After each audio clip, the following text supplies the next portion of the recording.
Thank you very much. Let me appreciate everybody that's present here, especially Madam. It's been a while.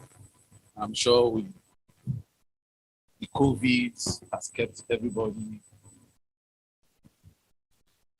The COVID has had a lot of impact and kept everybody indoors and kept a lot of us away. So it's nice to be here, seeing some old faces. And I want to thank the organizers for inviting me. I don't know what saw in me to invite me to come and give the keynote address.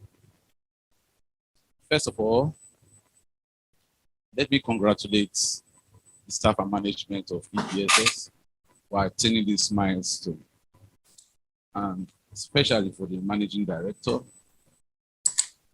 who has been dogged and in spite of all odds and given our own peculiar situation in Nigeria, has been keeping on, and wish her many successful years. I can see in the program there are a lot of eminent people who are very qualified to discuss all the issues at stake in the private security industry. And I hope by the end of the day, we'll have a lot of attention.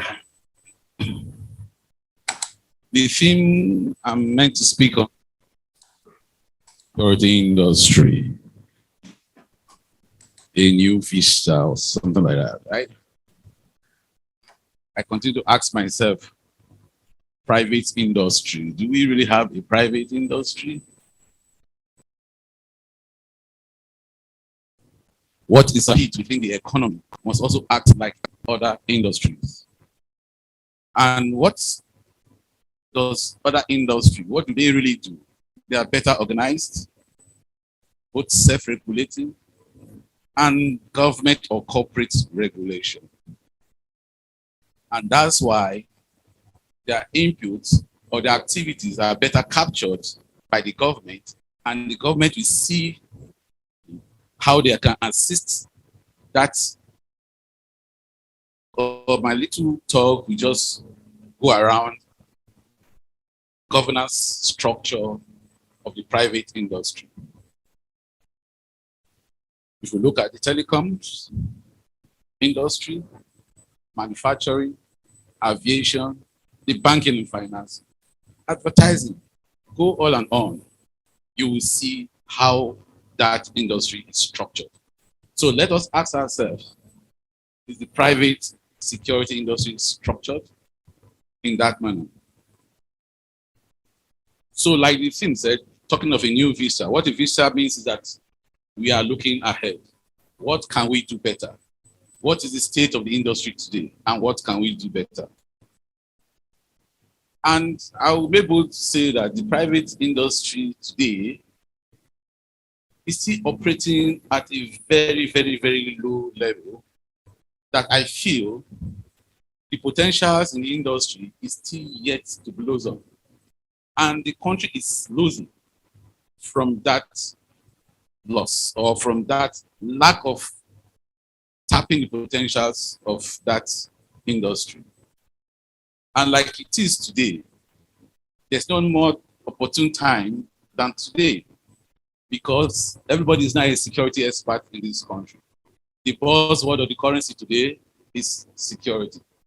So everybody is in the field of security.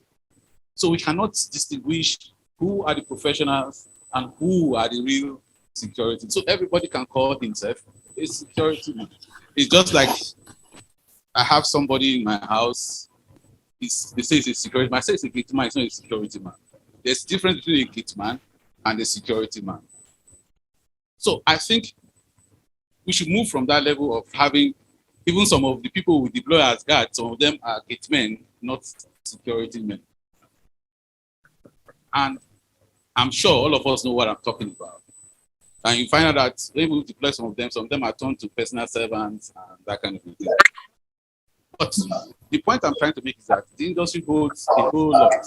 There's a lot of potential. And I believe going forward, we have to look at how we can enhance that potential. And it is all the players. that we push for it, that we convince people and convince the government that it is in our best interest as a country to harness these potentials. I got a figure some time ago, that according to Forbes, that the industry globally is worth more than $180 billion as of 2017. And it was meant to grow to what you call it, $240 billion 2020. So you can imagine what it is today. Nigeria will face a security challenge that we have not faced since after the Civil War. And I believe the private security industry has the potential to fill the gap within our security architecture. You discover today there are a lot of pseudo law enforcement agents coming up, vigilantes, neighborhoods, a lot of things. But it doesn't seem they are working in line with what the security of this country got to be. So I feel the private sector or the private security industry has a big role to fill that gap.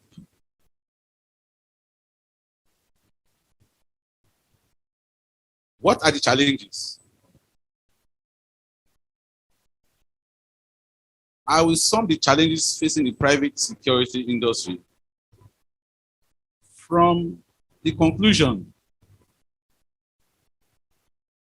of AfriLaw baseline study of private security governance in Nigeria, 2018, and I'm sure they worked with Davidson, and it captures the whole thing. So I'm surprised that if that document is there, which captured the whole thing, documented, evidence-based, I wonder why it's still lying there and what happened after that. Aside from the other harsh economic environment, and I believe the private security industry is about resilience. It's about resilience. It is now in crisis situation that private industry is supposed to be thriving.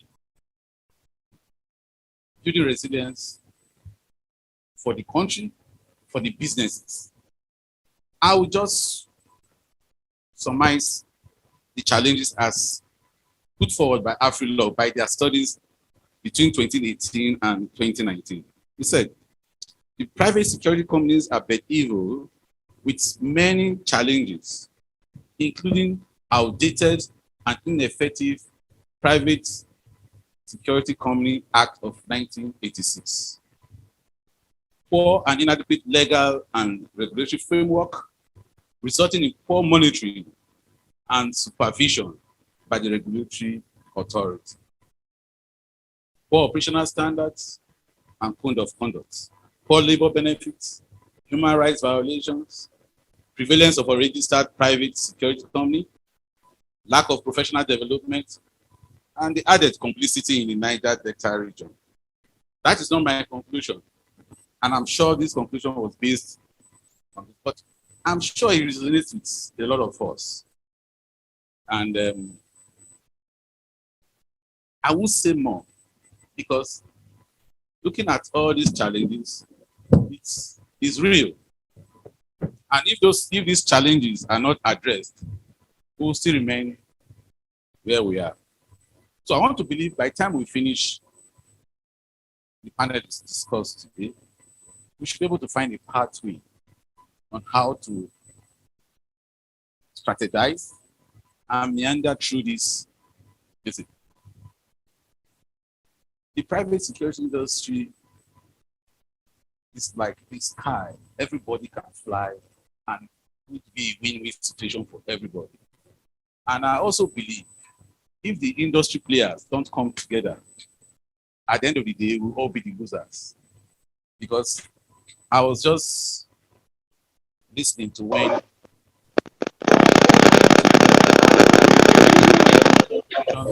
second generation and third generation security. And if at the end of the day, those of us who belong to one of these generations don't put certain things in place, the industry will die natural death. And what the nature applauds vacuum. And what you are seeing happen today because the security industry is not organized and a lot of people are taking advantage and creating certain things and making themselves relevant. So my call is this. We have to, as players, look at how to strengthen the regulatory environment. I'm not going to say anything new, but I know it's a touchy. Listen, I've listened to a lot of people. I've talked to a lot of people within the industry, and I even made a personal presentation to the Minister of Interior on this. But you know, most of the time, I also come from a background when you are used to a certain situation, change is always very resisted. And those few people who are benefiting from it will not want it, want something new. But I want to believe that if it's going to be a win-win situation for everybody, we should look at it from that angle and for the country to do what is right. A lot of us complain about what's happening in the country today, but I believe in only two ways. If you don't do the right thing, the country will not go the direction you want it to go to. Let's take a look at the current regulatory framework. I don't know what was up, but this is my own personal opinion. I see a whole lot of inconsistencies and lacuna between the 1986 Act and the Act establishing the National Security and Civil Defense Corps. For example, the Act states, I'm not a lawyer, but I think I can understand certain things. And I would like to say, when you talk of regulation, there are three types of the regulation. You talk of self-regulation, you talk of government regulation, you also talk of licensing regulation. So what I believe the Act is talking about is about licensing, which I believe is not far-reaching enough for an industry that is okay. People want to reach out to have arms.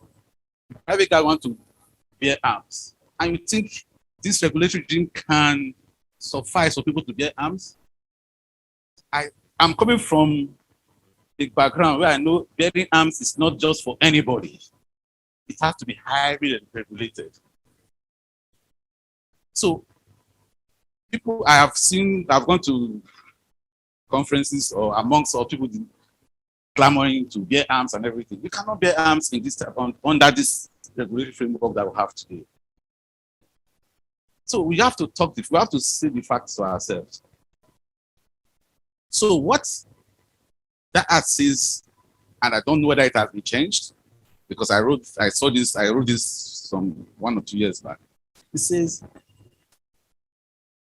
the licensee shall be an officer in the ministry for which the minister has responsibility, or such other public officer as may be designated on behalf of the minister. That's what that Act says. But when NCDC was now established, they now transfer that authority to NCDC to make recommendation. Means that NCDC is not even the final.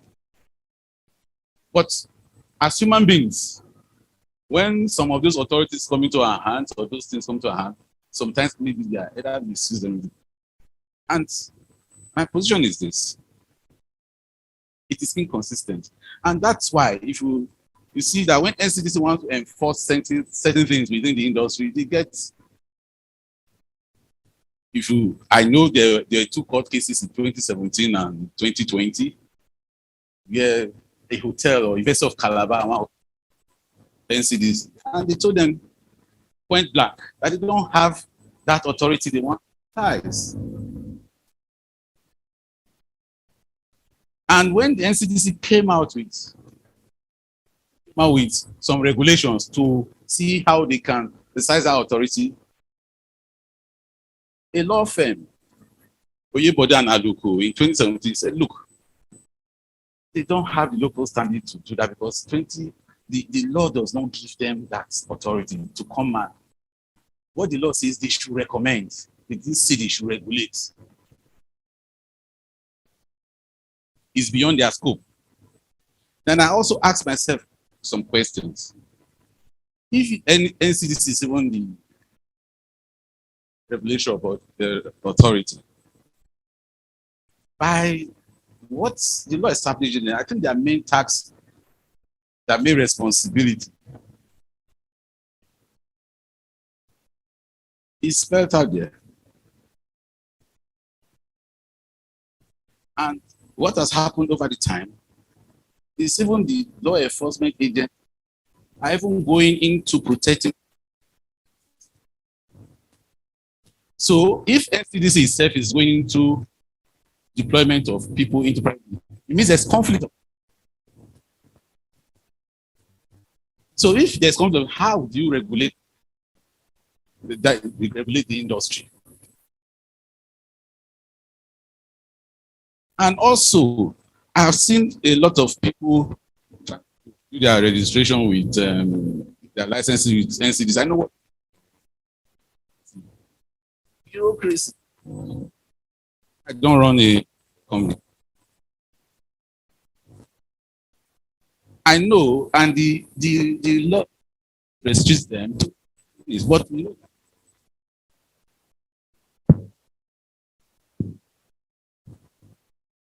So we just have to be frank with ourselves and be sincere with ourselves. If we want things to go right, we just have to do the right thing. What goes around comes around. Some of the things we think we are enjoying today will turn back to haunt a lot of us. At one time, we will leave the stage and we'll look back and say, what did we do? I'm always saying this, and anyway I'm called, I will say, this is my position. And what has happened? What in other climes, the private security play a great role in the security architecture of that country because of the specialty, because of the people who are, if you go to cyber security, the information they have in their hands, you go to intelligence, the information they have in their hands. So it's in the best interest of the government to harness the private security industry. Because if they are left alone, the government will be a loser. And that's why I now ask myself, what is the role of private industry within the national security strategy that was? I looked at national in chapter. If you look at chapter 3 and chapter 4, a whole lot of threats there that was outlined by the strategy. But you see, what has happened over time, the industry is being overlooked by the government. So they don't even know which role they are playing. And nobody is ready to talk. Maybe some people are not ready to talk because they don't want their license to be seized, or maybe it looks like the licensing agency is cowing some of us not to talk. But my own basis is that, look, if we don't move from where we are today, we all be the losers. Before I take my seat, I want to just remind us, what does the industry stand to benefit if we have an independent regulator? First, I would say it will improve the quality of regulation and the ease of doing business, thereby attracting investors into. There are people who have companies today. By the time they know you have an independent, what do you call it, regulator, you will get investors coming in so that there's no interference from the government. And it will provide platform for constructive engagement with the industry players. I wonder how many people are called together when the NCDC is trying to come out with, how do they engage the players? The players are supposed to be the drivers of anything that has. If the policy is going to come out, they should be the main drivers of that policy. If you take a look at how NCC engages with the telecom industry. It's a two-way. You cannot be making laws or giving instructions on what the players are supposed to do without engaging them, calling them into it. But that's not the case with the private security industry. It will improve professionalism while providing career paths for citizens who I'm sure people will agree with me. A lot of people who come, especially those who have guards, so the people who come into the industry, they just see it as a transit point. They don't see it as a profession where they will grow and everything. So there's no career path for most of them. And that's why you see the turnover is very high. And if you have investment, if you look at it and we all sit down and say, look, this is how people will grow in industry, this is how training they will get, and that kind of thing. And this standardization of practice, provide discipline and arbitration. Most regulatory industries have what they call quasi judiciary function. That if there's a dispute amongst the players, you could go there. And that's what the law gives them the power to do, to settle some of those disputes, rather than going to the, so that you still work within yourself in harmony and that kind of thing. But it's not there today. I'm sure some people will have some problems, they go in local, and it can create enmity between some of the players and everything.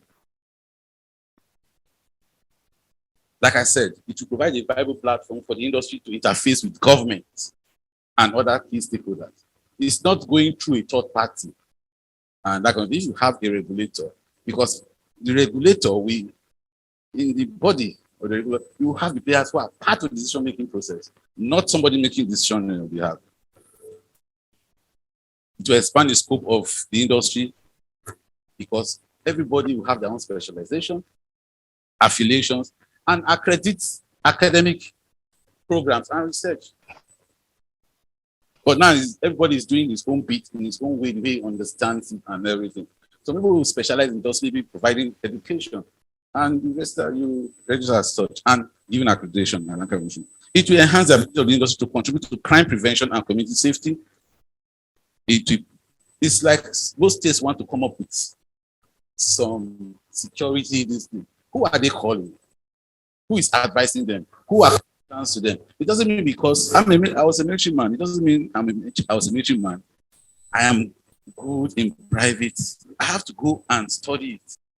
There's difference between national security and private security. That's why I had to go and get my CPP to understand. So I always tell my colleagues, yes, you can have some specialty, you can have some skills, but converting that skills into the industry is very important.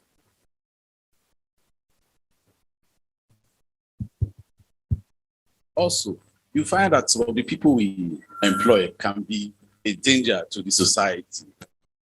So, if the industry is properly organized, you do a lot of vetting of people you bring into the system and can vouch for them and everything. We have seen some of our guards misbehave. Some of them even think they are authority unto themselves.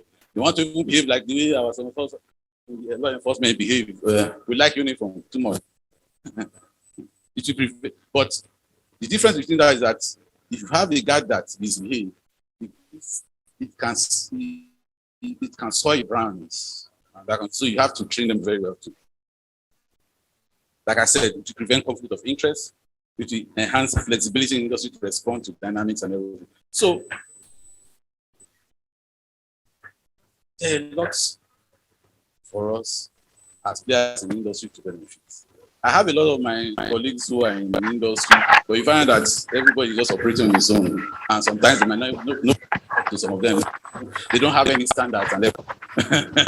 So what we are saying is this industry has potential. We just need to, and nobody will come and do it for us. We have to sit down as an industry and decide. And I believe first, one of the things we need to do is to establish legislative liaison. We have to have a drafting committee who will draft how the law. And that, like I was talking to David, I said, look, if we have started some of these things, maybe by now we'll have gone far, because the way I understand our leaders, it is now when some of them who have lost their seat and everything, who are not coming back, they can pass anything. You don't need to give them too much. But if you have sensitized them before now, they will ask you for, yes, you can send them to one place to assist for them, educate them and everything. But at this, you see, if you look at the history of our legislators, towards the end, the 1 year, they passed so many laws. So many laws. So we can look at it and everything. We have to have a contact group. Who are the key stakeholders? We must contact them cultivate them. Cultivate them. And that is my little bit of take.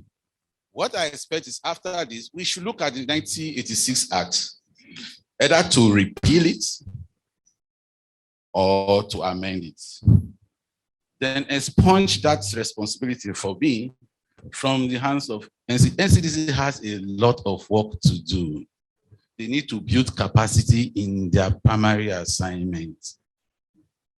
It's not about some of the things we are doing today. The smallest of their job is just this recommendation. The biggest of their job is how can they build capacity to protect national critical infrastructure. Having said this, I want to believe that regulation in the private security services is a global practice. It's not only in Nigeria. And we should tell them that. I went through that of Kenya, Jamaica, US, the SI in UK. Go and look, let us look at it. We are all there in the open. We cannot be, these days the things are there. We cannot be pretending that we don't know and that kind of thing. I have South Africa. So in this brief moment, I just try to say, look, I want to sensitize us to see those of us who are going to discuss. I hope we will look at some of these issues and we'll continue to discuss about it. And we must not, in trying to approach you, we must not make, I don't think it's good to make the NCDC feel that they are not working or that kind of thing. They are doing a great job. They're a government establishment.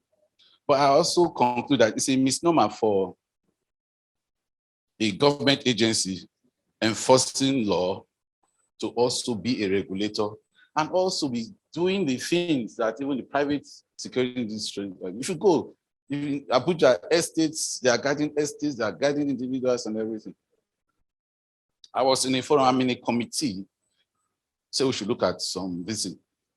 We said we should do an audit of the deployment of Nigerian police.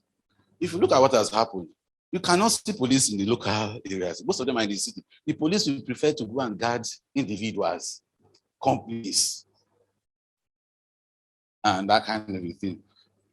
And instead of law enforcement. So those are some of the issues.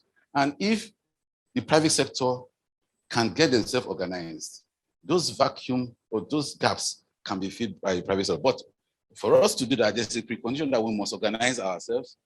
There must be a regulatory or legal framework or review of the legal framework for us to be able to fill this vacuum. Having said this, once again, I want to congratulate Oduka for coming this far. It's not easy, and especially in our climate. Madam has set the pace. We want to see more women because women have the skills. They have a lot of things to bring into this industry. And a lot of them can do better than we, the men. People don't understand. I am saying it, I'm a man. So, and as strategic leaders, you must know who is good at what, or best. And everybody has his own gift. And I believe God has given the gift to women to do certain things. So we must cultivate and encourage our women. Congratulations, madam. And I wish you many years ahead. Try and bring up other people. Madam has brought so many people. Madam even brought